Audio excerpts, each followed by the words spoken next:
रूपोस भाग 32। अने की आंख बड़ी हो गई सामने देखकर। इसी के साथ ही सबका ध्यान भी उस ओर गया तो उन सबकी भी हंसी छूट गई। इस दौरान भी अने ने मानू के हाथ को नहीं छोड़ा था। मानू को लगा सब उस पर ही हंस रहे हैं, इसलिए उसकी आंखों से आंसू बह निकले। रात का समय होने के बाद भी वहाँ पर रोशनी थी, क्योंकि वहाँ पर सगाई का कार्यक्रम रखा जाना था। सामने दो लोग खड़े थे, एक लड़का और एक लड़की। लड़का पूरी तरह हल्दी से नहाया हुआ था और उसके कपड़े बुरी तरह से जगह जगह फट गए थे। वहीं लड़की के बाल न होकर कौवा जाल बन गया था। सबका ठहाका लगाकर हंसना अभी भी चालू था। मानू को अने पर गुस्सा आया तो उसने अपने हाथ कसमसाते हुए कहा, अने लिव मी। अने ने तब जाकर मानू को देखा। उसकी पट्टी लगे आंखों से आंसू निकल कर बाहर आ गए थे। अने को उसके आंसू चुप से गए। उसे लगा जैसे उसकी वजह से उसकी आंखों में आंसू हो। सॉरी। धीरे से उसने अपने चेहरे को उसके करीब ले जाकर कहा। मानू के कानों में उसके सांसों से गुदगुदी सी हो चली। वह अंदर से डर भी गई। इस तरह सबके सामने इसे आज क्या हुआ है? लगता है इसने गलती से कुछ खा पी लिया है। एक तो पहले इसने मेरा हाथ पकड़ा और ऐसे सबके सामने कान में बोल रहा है। मानू ने अपने मन में सोचते हुए कहा। अने उसके और करीब आया और उसके हाथ को छोड़कर उसके चेहरे के करीब अपने हाथ ले जाकर प्यार से उसकी पट्टी खोलने लगा। मानू की धड़कनें बढ़ने लगी, साथ ही अने की भी। वहाँ पर सबका ध्यान उस लड़के और लड़की को देखने पर था और हंसने में था। वही उस लड़के का जिसका हाल बुरा सा था, वो उन दोनों के क्यूट से मोमेंट की वीडियो बनाने में लगा हुआ था। तभी उस लड़के के बगल में खड़ी लड़की ने उसके हाथ से गुस्से से उसका कैमरा ले लिया और कौवे की आवाज़ वाली how dare you to touch my. वो अपनी पूरी बात करता उससे पहले ही लड़की ने उस लड़के के होठ को अपने हाथों से पकड़ कर दबा दिया। जब से आया है ये अंग्रेजी में चपर चपर कर रहा है। काशी ने उस लड़के से कहा। जी हाँ, वो लड़की जिसके बाल कौवे की तरह हो चले थे वो काशी ही थी। मानू की आंखों से पट्टी खुलते ही सबसे पहले उसने अने को देखा, जिसकी नज़रें उस पर थी। अने तो जैसे भूल ही गया हो कि वहाँ पर उन लोगों के अलावा और भी कोई है। क्यों अनायास क्यों? मुझे हरदम जब भी तुम मुझे ऐसे देखते हो, तुम्हारे आंखों में मुझे मेरे लिए प्यार नजर आता है। यदि तुम्हारे मन में मैं हूँ तो उस दिन क्या था जो मैंने देखा? मैं ये नहीं चाहती कि मैं तुम्हारे बिना अपनी आगे की ज़िंदगी जीऊँ, और मुझे भी हमेशा से वो चीज़ हासिल करने का जुनून होता है जिसे मैं चाहती हूँ। यदि तुम्हारे दिल में मेरे लिए कुछ भी फीलिंग्स हुई तो मैं तुमसे दूर कभी नहीं जाऊँगी। मुझे एक बार इस बारे में रूही से बात करनी होगी, क्योंकि यदि मैं कुछ मुकाम हासिल भी कर लूँ और तुम उस समय मेरे साथ नहीं हुए तो भी मुझे मेरी ज़िंदगी में बोझ लगने लगेगी, और मुझे अपनी ज़िंदगी खुशियों के साथ जीनी है, ना कि किसी अधूरेपन के साथ। मानू अने की आंखों में गुम सोचने लगी। अने भी वही सोच रहा था जो कि मानू सोच रही थी। इसका मतलब इतने दिनों बाद दोनों आशिकों को अपने अपने लिए एक दूसरे की आंखों में प्यार दिखाई दे रहा था। उधर काशी और उस लड़के की तूतू मैमे में चालू थी। दोनों तरह तरह के जानवरों के नाम से एक दूसरे को नवाजे जा रहे थे। तभी उस लड़के ने गुस्से में काशी के होठों में किस कर दिया, और वहाँ पर खड़े जितने भी लोग थोड़ी देर पहले ठहाके के साथ हंस रहे थे, वो अब अपनी आंखें फाड़े और मुंह खुला उन दोनों को देखने लगे। और इसी के साथ एक जोरदार थप्पड़ की आवाज़ सबके कानों में सुनाई दिया तो सब अपने कानों में हाथ रख लिया। इस थप्पड़ की आवाज़ इतनी तेज़ थी कि मानू और अने, जो कि एक दूसरे में खोए हुए थे, उसके कानों में ये आवाज़ जाते ही उन्होंने उस तरफ अपनी नज़रें घुमाई। देखा तो उस लड़के ने वापस से गुस्से में उस लड़की के होठ पर किस कर दिया था। अने की आंखें ये देखकर बड़ी हो गई और उसने तुरंत एक्शन लेते हुए अपने कदम उस ओर बढ़ाए। उस लड़के ने जैसे ही काशी को छोड़ा, उसके चेहरे पर एक जोर का मुक्का आके लगा। बड़ी ये क्या कर रहा? उस लड़के ने अपने चेहरे पर हाथ रखकर कंफ्यूजन में कहा। उसे नहीं पता था कि उसका स्वागत इस तरह होगा। अने ने उसे अपने हाथों से चुप रहने का इशारा किया और गुस्से से एक नज़र देखा तो उसने अपना चेहरा झुका लिया। अने काशी को भारी आंखों से देखने लगा। अने की हाथ की मुट्ठी कस गई ये देखकर। उसने जलती निगाहों से फिर से उस लड़के की ओर डाली और कड़े शब्दों में बोला, सो सॉरी वासु। वासुल अने का बेस्ट फ्रेंड। बडी मैं आई से सॉरी टू हर। एक बार फिर से उसने गुस्से से तेज आवाज में वासु की बात काटते हुए कहा। वासुल काशी को घूरते हुए देखने लगा। सॉरी, एक टूक में बोला। वह अने से इस बारे में कोई बहस नहीं करना चाहता था। काशी उसे घूरने लगी, जैसे अभी कुछ मिले तो उसे जलाकर राख कर दे। सब लोग उन लोगों के पास आकर खड़े हो गए। अर्श और अंजी एक जगह पर खड़े हो गए तो अंजी वहाँ पर जगह न होने के कारण उसे धक्के से हटाने लगी। बराबर उसके अंदाज में अर्श भी उसे हटाने लगा और जब नहीं हटा पाए तो एक दूसरे को अपनी भवें सिकोड़ कर अपना चेहरा दूसरी तरफ कर लिया। इसमें अंजी को तो नहीं पर अर्श को बहुत मज़ा आ रहा था। अने काशी की तरफ मुड़ते हुए अपने दोनों कान पकड़कर घुटनों के बल बैठ जाता है और अपने सर को झुका लेता है। सब उसकी इस हरकत को देखने लगते हैं। मानू तो जैसे उसके इस रूप को देखकर शौक हो गई कि इस अंदाज में अने सॉरी बोल रहा है। वही अर्श, रूसा और काशी को पहले से पता था कि अने यदि किसी का दिल दुखता है तो वह इसी अंदाज में सॉरी बोलता है। तो क्यों सॉरी बोल रहा? काशी को समझ नहीं आया। इस वजह से उसने पूछा, बडी ये तू क्या कर रहा? And I already told her. वासुल को अने का उसकी वजह से सॉरी कहना अच्छा नहीं लगा। इस वजह से उसने अने से कहा, हाँ यार तू उठ जा, उसकी गलती की माफ़ी तू क्यों मांग रहा? काशी ने एक बार वासुल को फिर अने को उठाने को बोलते हुए कहा। अने खड़े हुआ और वासुल की ओर मुँह किया और फिर सब लोगों की तरफ होकर बोलने लगा, ही इज़ वासुल माई फ्रेंड। फिर थोड़ा रुककर, आज ही इंडिया आया है और जब से इसे पता चला है मैं यहाँ हूँ तो ये मुझसे मिलने आ गया, कहकर काशी की ओर मुड़ा। और सॉरी यार काशी, इसको गुस्सा कम ही आता है पर जब आता है तो इसे गुस्से में कुछ भी दिखाई नहीं देता। वासुल के बारे में बताते हुए अने ने कहा। काशी ने वासु को घूरा और अने की ओर देखकर बस हाँ में सर हिला दिया। अने ने सबसे पहले वासुल का परिचय करवाते हुए आगे कहा, और बडी ये सब मेरे फ्रेंड्स हैं, कहकर सबका नाम बताया। जब उसने मानू से उसका परिचय कराया तो वह मानू को घूरने लगा। मानू को अजीब सा लगा पर उसने कुछ नहीं कहा। अने ने सबसे परिचय कराकर उसे रूम में लाकर कपड़े चेंज करने को बोला। दोनों रास्ते में खामोश ही थे, जाकर कपड़े चेंज कर ले, अने ने कहा और रूम से जाने के लिए मुड़ गया। बडी, वासुल ने अने को आवाज़ दिया। अने उसकी आवाज़ सुनकर 2 मिनट तक चुप ही रहा, फिर अचानक से मुड़ा और उसे गले लगा लिया। क्यों करता है ऐसी हरकत? ये तेरी फॉरेन नहीं है, अपना इंडिया है, यहाँ ये सब नहीं होता। लड़कियाँ किसी के साथ भी ऐसे नहीं करती जो कि तूने बाहर उसके साथ किया। यहाँ भले ही लड़की मॉडर्न हो पर उसके लिए उसकी इज्जत सबसे बड़ी बात होती है और तूने आज सबके सामने उसके साथ ऐसी हरकत कर उसे सबके सामने शर्मिंदा किया है। जो तूने बाहर काशी के साथ किया वो बिल्कुल गलत है। भले से वो लड़कों वाली हरकत करती हो, लड़ाई करती हो, पर अंदर से एकदम सॉफ्ट दिल की है। उसका आइंदा उसके साथ ऐसा मत करना। वो भले से किसी से नहीं कहेगी पर अंदर ही अंदर घुटती रहेगी। अने ने समझाते हुए वासु से कहा। सही कहा था अने ने। काशी भले से बाहर से रफ दिखती हो पर अंदर से मोम की तरह थी और यही कारण था कि वो अपने फैमिली से ज़्यादा दोस्तों से अटैच रहती थी। उसे यही लगता था कि यदि उसके बीच कोई आ गया और इस वजह से उसकी दोस्ती टूट जाए तो कहीं वह अकेली न हो जाए।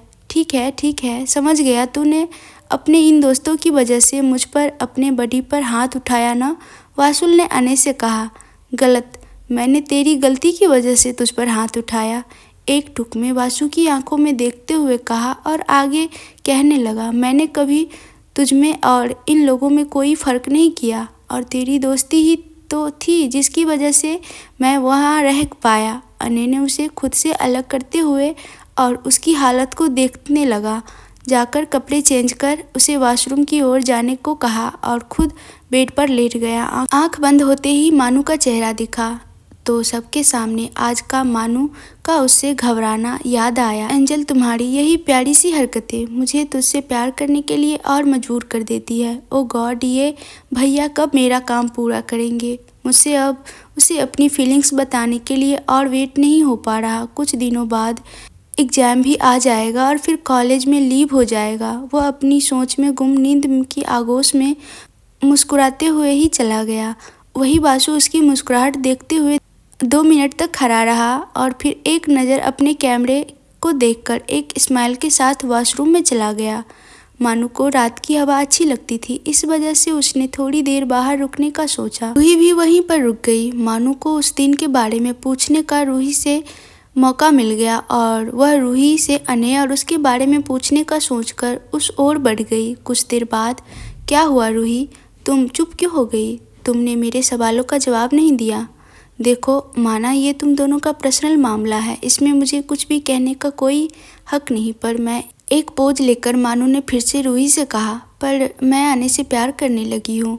उसके ऐसा करने पर रूही की नज़रें उसकी तरफ घूम गई। मानू ने उसे देखकर आगे कहा, और मैंने अनायास को उस दिन तुम्हारे साथ तुम्हें किस करते हुए देखा था। इससे पहले मुझे हमेशा उसकी आंखों में अपने लिए प्यार ही दिखता था, पर उस दिन तुम दोनों को साथ देखकर मेरा सांस लेना मुश्किल हो गया था। देखो, मैं आज की जनरेशन की लड़की हूँ, मुझे कुछ भी चीज़ उलझा हुआ नहीं चाहिए होता है, इसलिए तुमसे कंफर्म कर रही, क्योंकि यदि मैं किसी गलत फहमी की वजह से अनायास को अपनी ज़िंदगी से चले जाने दूं और यदि बाद में मुझे ये पता चले कि मैं बस एक गलत फहमी की वजह से अपने प्यार को खो दिया, तो मैं पूरी ज़िंदगी इसी गिल्ट में जीऊँगी और मुझे अपनी ज़िंदगी में किसी तरह की झंझट नहीं चाहिए। इसलिए प्लीज़ सच बताना, उस दिन जो तुम दोनों के साथ हुआ वो सब क्या था? क्या सच में तुम दोनों? नहीं, रूही ने मानू की तरफ देखकर कहा। दोनों इस वक्त बाहर गार्डन एरिया में बैठे हुए थे। मानू ने रूही की तरफ देखा। हाँ यार सॉरी, पर ये रूसा, काशी और मेरा जानबूझकर तुम्हें दिखाने के लिए बनाया गया प्लान था। धीरे से अपना सर झुकाकर रूही ने कहा, क्योंकि जैसे मानू ने बिना किसी परवाह के उसके सामने अपनी दिल की बात रखी, उसे ये पता चल चुका था कि मानू अनय से बहुत प्यार करती है और रूही तो अब भी कंफ्यूज्ड थी। वह अनय को बस अपना फ्रेंड मानती थी, उसके दिल में उसके लिए प्यार जैसी कोई फीलिंग नहीं थी। जैसे ही मानू ने रूही के मुंह से नहीं सुना, उसका दिल धड़कने लगा। वह आगे की बात सुनने के लिए अपनी आंखें रूही पर टिका दी। रूही ने बताना शुरू किया और तीनों के बनाए गए प्लान के बारे में बता दिया। मानू को समझ नहीं आया कि वो क्या बोले। इसका मतलब जो उसने अनय के बारे में उस दिन अपनी राय बनाई थी वो गलत थी। इसका मतलब जो उसने अनय की आंखों में अपने लिए एहसास देखे वो सच है। वह यह सोचकर खुश हो गई और उसने रूही को अपने गले से लगा लिया। Thank you so much Ruhi, तुम्हें पता नहीं ये सच्चाई बताकर मुझे कितना सुकून पहुंचाया है। इतने दिनों से मुझे एक घुटन सी हो रही थी। मैंने खुद के जज्बातों को जब्त कर उसकी ज़िंदगी से बिना बताए जाने का फैसला किया था, लेकिन जो तुमने आज मुझे सच्चाई बताई है, मैं बता नहीं सकती। मेरे अंदर एक हल्कापन महसूस हो रहा है।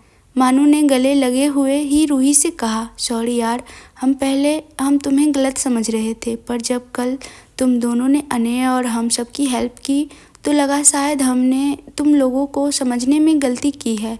मैंने और रूसा ने तुम्हें सच्चाई बताने के बारे में सोच ही लिया था, क्योंकि शायद अनय को तुमसे ज़्यादा प्यार कोई भी नहीं कर सकता। जिस प्रकार तुमने पूरी रात उस रूम में बंद होने के बाद भी सबके सामने उस विनोद की सच्चाई बताई, वो सच में तुम्हारे मन में अनय के लिए फीलिंग कोई बयां करने के लिए काफ़ी था।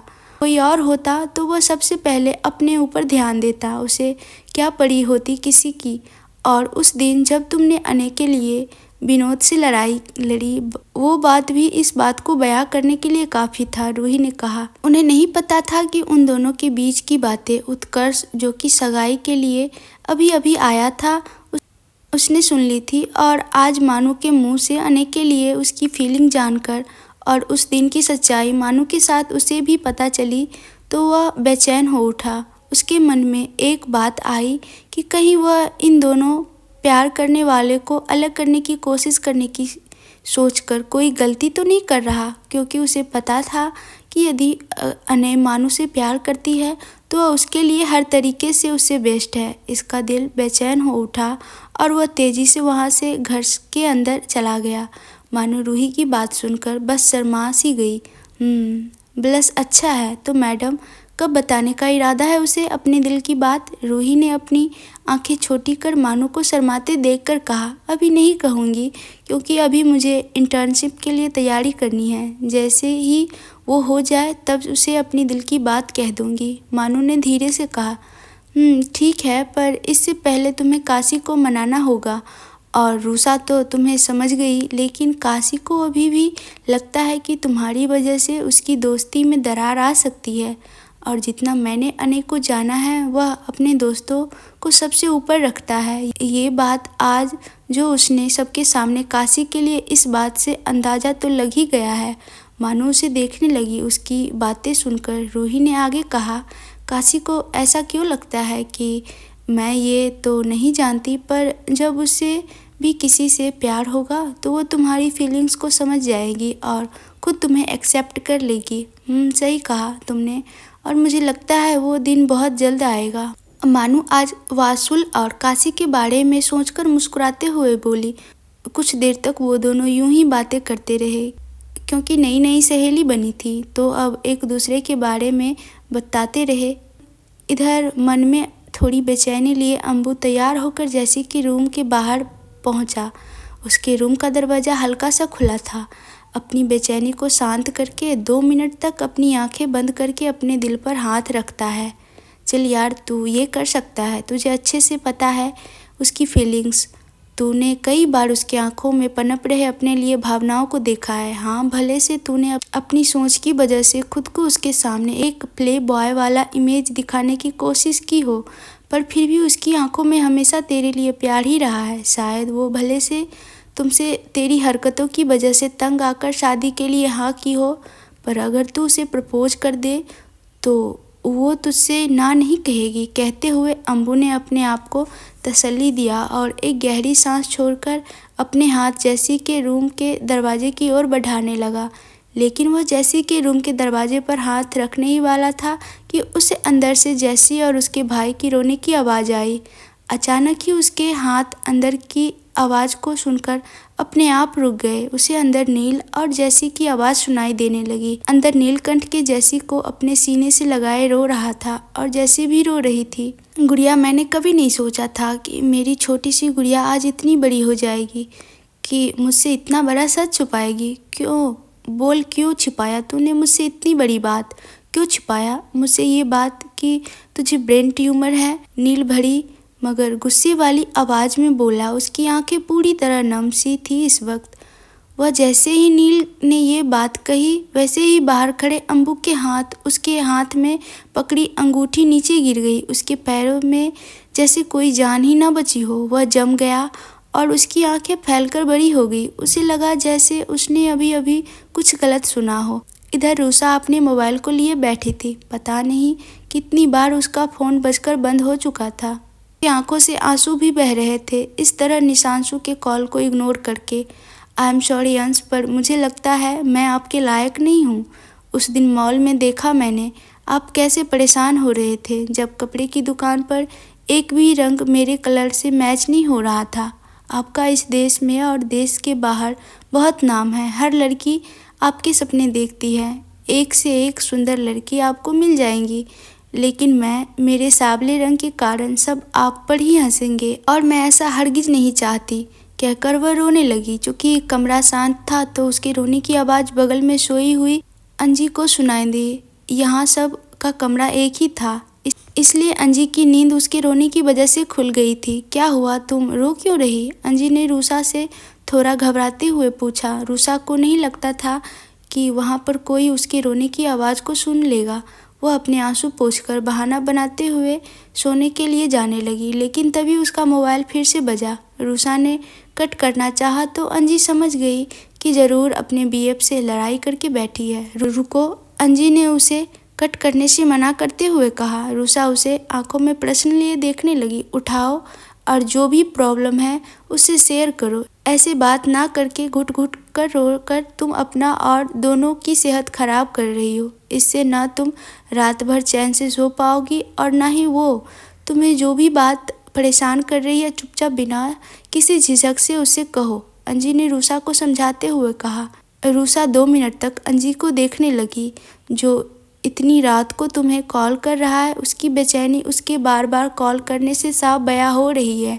ये इस बात का सबूत है कि उसे तुमसे कितना प्यार है। उसे डर है कि तुम्हें खोने का, इसलिए इस डर को दूर करो और उसे अपनी परेशानी बताओ ताकि उसका डर खत्म हो जाए, अंजी ने कहा। रूसा को भी उसकी बात सही लगी।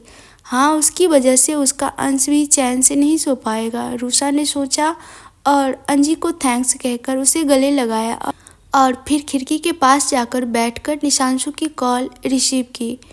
वाह अंजी, तू तो आज लव गुरु बन गई। अंजी ने रूसा को देखकर अपने ऊपर गर्व करने के अंदाज में उसने कहा, पर तेरा लव पता नहीं किस कोने में छिपा बैठा है। उस वॉशरूम वाले इंसिडेंट को याद कर एक गहरी सांस छोड़ते हुए अंजी ने कहा और अपने सर पर चपट मारते हुए वह ब्लैंकेट से खुद को कवर कर लेट गई। इधर काशी गुस्से से घर के बाहर निकल गई थी। उसे वासुल पर बहुत ज़्यादा गुस्सा आ रहा था, इसलिए वह पैदल ही निकल गई और ऑटो लेकर ऑटो वाले से कहीं चलने को कहा। कुछ देर बाद वह एक बार में जाकर बैठ गई। उसे आज जो उसके साथ वासुल ने हरकत की थी उसका नज़ारा बार बार उसके चेहरे के सामने आ रहा था। उसकी आंखें गुस्से से लाल थी। वह एक के बाद एक पैग लगाए जा रही थी और जब सहन नहीं हुआ तो जाकर सबका बीच म्यूजिक में डांस करने लगी। इधर अम्बू छत पर जाकर बैठा था। उसकी आंखों में आंसू थे और मोबाइल से जैसी की फ़ोटो को देख रहा था। क्यों मैं अक्सर जिससे प्यार करता हूँ वो क्यों मेरे पास नहीं होता? क्यों तुझसे पहले दूर जाना चाहता था, लेकिन जब पता चला कि मैं तुम्हारे बिना नहीं रह सकता तो तुम्हें प्रपोज करने आ गया। तुम्हें ये बताने आ गया था कि मैं तुमसे प्यार करने लगा हूँ, पर इस बार भी मेरी किस्मत ने मुझे धोखा दे दिया। मैंने तुम्हें हमेशा खुद से अलग रखना चाहा, लेकिन आज जब पास रखना चाहा तो ये पता चला कि मैं चाहकर भी तुम्हें अपने पास नहीं रख सकता। क्यों गॉड क्यों? कहते हुए एक तरफ और दुख के भाव थे उसके आंखों और आवाज़ में। मैं नहीं रह सकता जैसी के बिना, मैं उसे कुछ नहीं होने दूंगा। मैं पूरी कायनात एक कर दूंगा उसे बचाने में, और तुम जैसी ऐसी मुझे अकेला छोड़कर नहीं जा सकती। मुझे किसी भी कीमत में तुम्हारी रिपोर्ट देकर डॉक्टर से बात करनी होगी। कहकर वह अपने आंसू पोंछकर मुड़ा कि उसे अपने बगल में खुद को देखते हुए नील दिखाई दिया। नील भी जैसी से बात करके उदास सा अपना मन हल्का करने आया था, लेकिन उसने यहाँ पर अम्बू को इस प्रकार चिल्लाते हुए रोते देखा तो उसकी बात सुनने से खुद को रोक नहीं पाया। अम्बू उसे देखकर बस नम आंखों से देखने लगा। वह समझ गया कि जरूर नील ने उसकी बातें सुन ली है। उसने अम्बू के पास जाकर अपने गले से लगा लिया। अम्बू को इस बात की बिल्कुल भी उम्मीद नहीं थी। सब ठीक हो जाएगा, हम दोनों उसे कुछ नहीं होने देंगे, नील ने कहा। दोनों कुछ देर तक खामोश रहे, फिर अम्बू को नील ने नीचे भेज दिया। थैंक्स रीमा, यदि आज तुम मुझे ये सच्चाई नहीं बताती तो मुझे ये बात कभी पता नहीं चलती। नील ने ऊपर आसमान को देखते हुए खुद से कहा। उसे कुछ देर पहले की बात याद आ गई। कुछ देर पहले, हेलो रीमा, कहो कुछ काम था क्या? नील ने फ़ोन पर वीडियो कॉल कर बात करते हुए रीमा से पूछा। हेलो नीलकंठ, मुझे तुमसे कुछ बात करनी है, लेकिन पहले वादा करो कि तुम मेरी पूरी बात सुनोगे, रीमा ने थोड़ा घबराते हुए कहा। ऐसी क्या बात है जो तुम्हें इतना परेशान कर रही? तुम्हारी सांसें भी तेज है, पहले धीरे धीरे सांस लो, नील ने रीमा से कहा। उसे रीमा को परेशान देखकर बिल्कुल भी अच्छा नहीं लग रहा था। हाँ कहकर रीमा ने एक गहरी सांस ली। अब कहो, नील ने कहा। रीमा एक गहरी सांस लेकर, नीलकंठ, कल मैंने जैसी की रिपोर्ट देखी, उसने तुम्हें जो रिपोर्ट दिखाई वो झूठी है। जैसे ही ये बात नील ने सुनी वह चौंक गया। नील, क्या कह रही हो तुम? चौंकते हुए उसने आंखों को सिकोड़कर पूछा। नील, भला वो ऐसा क्यों करेगी? फिर से रीमा से सवाल किया। उसने अपनी बढ़ी हुई धड़कनों पर काबू किया और वापस से फ़ोन उठाकर रीमा से पूछा, क्या बकवास किए जा रही? तुम्हें पता है तुम क्या बोल रही हो और किसके बारे में बोल रही हो? कहते हुए उसका लहजा थोड़ा गुस्सा वाला हो गया, जैसे रीमा को धमका रहा हो। रीमा नील को देखकर थोड़ा सहम सी गई, लेकिन फिर किसी तरह नील को शांत कराकर कहना स्टार्ट किया। नील, कल मैं अपने कलीग डॉक्टर से मिलने गई थी तो मुझे वहाँ पर जैसी दिखी जो कि अपने रिपोर्ट के बारे में उनसे बातें कर रही थी, इसलिए मैं भी चली गई और पर दरवाजे में मैंने उन दोनों की पूरी बात सुनी। कहकर उसने सारी बात नील को बताई कि कैसे जैसी डॉक्टर को अपने ब्रेन ट्यूमर के बारे में डॉक्टर को ना बताने के लिए बोल रही थी। नील पूरी बात सुनकर लगभग टूट सा गया। नील देखो, इस वक्त टूटने का टाइम नहीं है। खुद को संभाले और जैसी से इस बारे में जाकर बात करो। मैं चाहती तो तुमसे ये बात छुपाती, पर मैं हमारे रिश्ते की शुरुआत बिना कोई झूठ छल से करना चाहती हूँ, इसलिए तुम्हें बता रही। मैंने जब से ये सुना था मुझे चैन नहीं आ रहा था, इसलिए तुम्हें बताया। और हाँ, ज़्यादा परेशान न हो। दुनिया में ऐसी कोई भी प्रॉब्लम नहीं जिसका सल्यूशन ना हो। जाकर उससे पूछो कि उसने ये सच्चाई सबसे क्यों छिपानी चाहिए। रीमा ने नील को समझाते हुए कहा। सच ही सोचा था जैसी ने रीमा के बारे में। नील को वो बहुत अच्छे से संभाल सकती थी। इसके बाद नील सीधे जैसी के रूम में पहुंचा। गुड़िया, मुझे ज़रा अपनी रिपोर्ट तो देना, एकदम शांत लहजे में अपने दोनों हाथ बांधे जैसी से नील ने कहा। जैसी थोड़ा घबरा गई। वो इस समय वापस से अब उसकी रिपोर्ट क्यों मांग रहे भैया? क्यों, कुछ काम था क्या? जैसी ने उल्टा सवाल नील से पूछ लिया। पहले अपनी रिपोर्ट दिखा, फिर बताता हूँ, नील ने सीधे लहजे में कहा।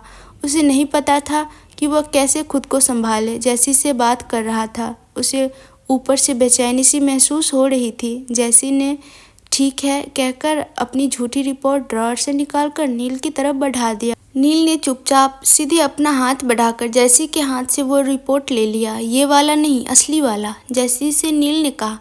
जी? चौंककर जैसी ने नील की बात सुनकर उसके चेहरे को देखने लगी। हाँ, असली रिपोर्ट चाहिए मुझे तुम्हारी। नील ने जैसी हड़बड़ाते हुए, भैया ये आप? नील अपनी उंगली दिखाकर एकदम चुपचाप अपना असली रिपोर्ट लाकर मुझे दे, वरना अभी मॉम डैड को तेरे बारे में बताऊंगा, धमकी देते हुए नील ने जैसी से कहा। जैसी समझ गई कि शायद उसके भैया को सच्चाई पता चल चुकी है। उसके आंख से आंसू बह निकले और वह फपक कर रोते हुए ज़मीन पर घुटनों के बल बैठ गई। वह समझ गई कि नील को उसकी बीमारी के बारे में पता चल गया है। आई एम सॉरी भैया, मुझे माफ़ कर दीजिए, मैंने आपसे झूठ कहा। आई एम रियली सॉरी, वह रोते हुए बोली। उसे ऐसे देखकर नील भी खुद को संभाल नहीं पाया और जैसी के साथ नीचे बैठकर रोने लगा।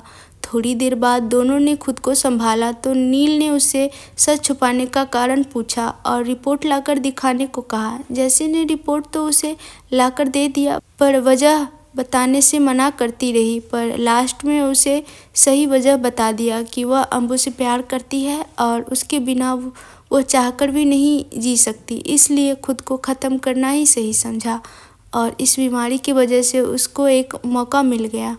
वह दोनों की बात अम्बू ने सुन ली थी।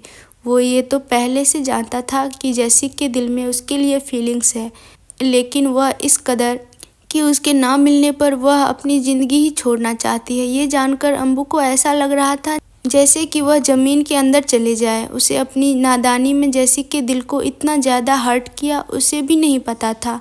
सच में यदि आज अर्श और अनय ने उसे सच्चे प्यार के बारे में नहीं बताया होता तो वह जैसी से खुद को प्यार करने वाली को खुद से दूर कर देता। उसने अब एक फैसला लिया और खुद को जब्त कर छत पर ले चला गया।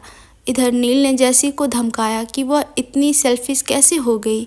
उसके जाने के बाद अपने माता पिता, दादा दादी और भैया का क्या होगा, इस बारे में नहीं सोचा। हालांकि वह ये बात समझ चुका था कि इंसान को जब उसका प्यार नहीं मिल पाता तो ये फीलिंग अपने की खुद को ख़त्म कर देना आम बात है, पर उसकी फैमिली भी तो उसके पीछे होती है, उन्हें उसके बारे में एक बार सोचना चाहिए। उसने जैसी को ये बात समझाना चाहा और उसको अपना इलाज करवाने के लिए मनाया। कुछ देर पहले की बात सोचकर नील अपनी सोच से बाहर आया और कुछ देर तक चांद को देखने के बाद नीचे चला गया। आगे की कहानी सुननी है तो कमेंट्स में ज़रूर बताइएगा और वीडियो अच्छी लगी हो तो लाइक ज़रूर कर दीजिएगा और हो सके तो वीडियो को शेयर एंड चैनल को सब्सक्राइब ज़रूर कर लीजिएगा। कहानी को यहाँ तक सुनने के लिए बहुत ज़्यादा शुक्रिया आप लोग का।